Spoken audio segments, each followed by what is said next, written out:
Hey guys, it's Daniel with another perspective. So today, Bernie Sanders is finally inching those gloves off his hand. I feel like right now he's like pulling the fingertips out so he can pull the rest of the glove off. It's not quite off yet. However, Sanders has finally started going after Biden in a pretty direct way. Let's check it out. Okay. Senator, let me turn the page and just ask you about, I'm sure you've seen our new CNN poll out today. It shows you and former Vice President Joe Biden as the front runners in this current race.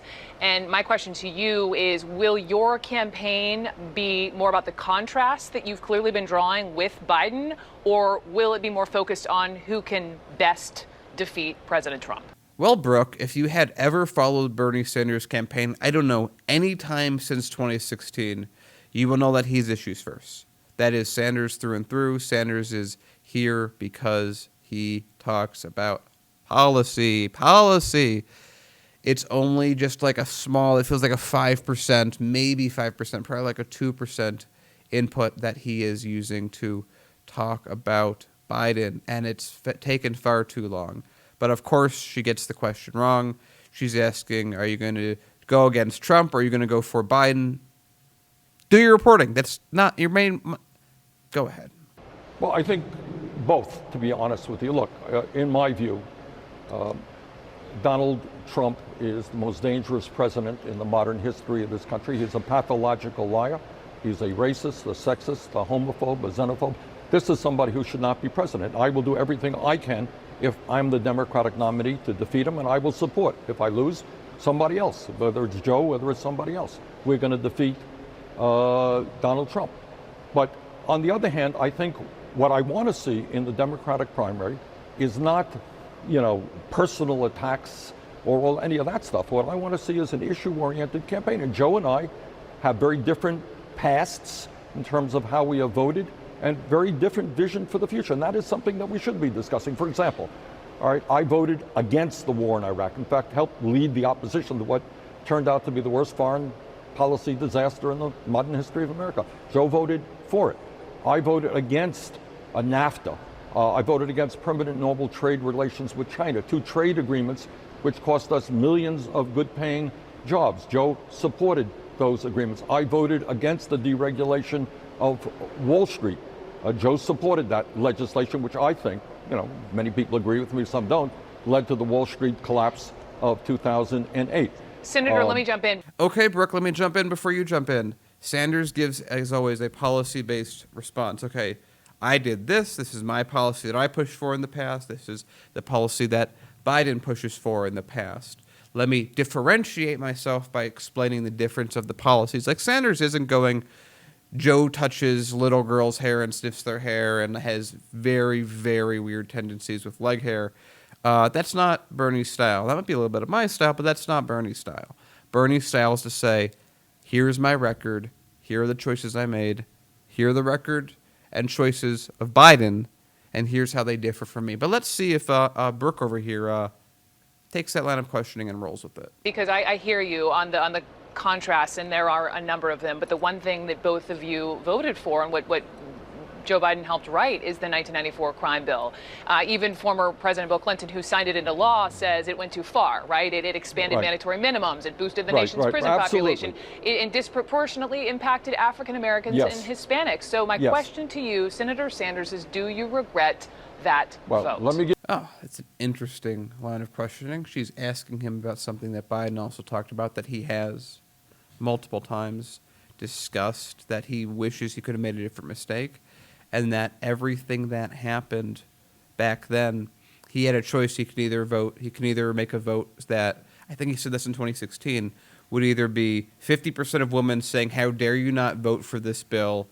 It was a no-win situation for him. It was very much like the situation that Tulsi Gabbard found herself in when voting present on that bill. And so now she's going to bypass all of the substantive points and differences that Sanders has made with Biden and instead focus on a bill that both of them signed. Give you my answer. Go to YouTube today and find out what I said literally on the day that I voted for it. Well, I'm looking at you right now, Senator. Tell me if you regret it. 1 second. I voted for that bill because it included the Violence Against Women's Act and it included a ban on assault weapons. And Brooke, you would be asking me today, Senator, why did you not vote for a ban on assault weapons? Why did you vote against? I'm asking you today if you regret your vote.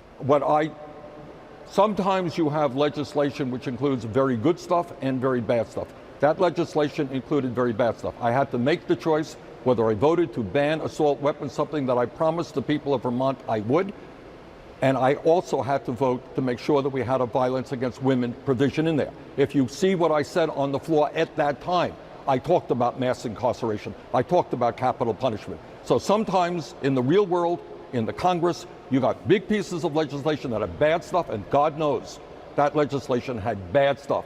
And right now I'm one of the leaders in the fight for criminal justice reform, so we don't have more people in jail than any other major country on earth. Check my record Speaking of jail. See, this is like, she's asking him a question that, again, you would ask Biden. And this has already been gone through. This was already talked about in 2016. She's trying to get him into a gotcha situation so he could say, I regret it. So if he says that he regrets that bill, what are they going to do for the next 2 or 3 months? They're going to be playing that clip of him saying, I regret it, I made the wrong decision. And then when he says Biden made these wrong decisions, they're going to go, yeah, but Sanders, you also made a wrong decision. And Sanders is saying right there exactly what he said when that bill got passed, exactly what he said in 2016.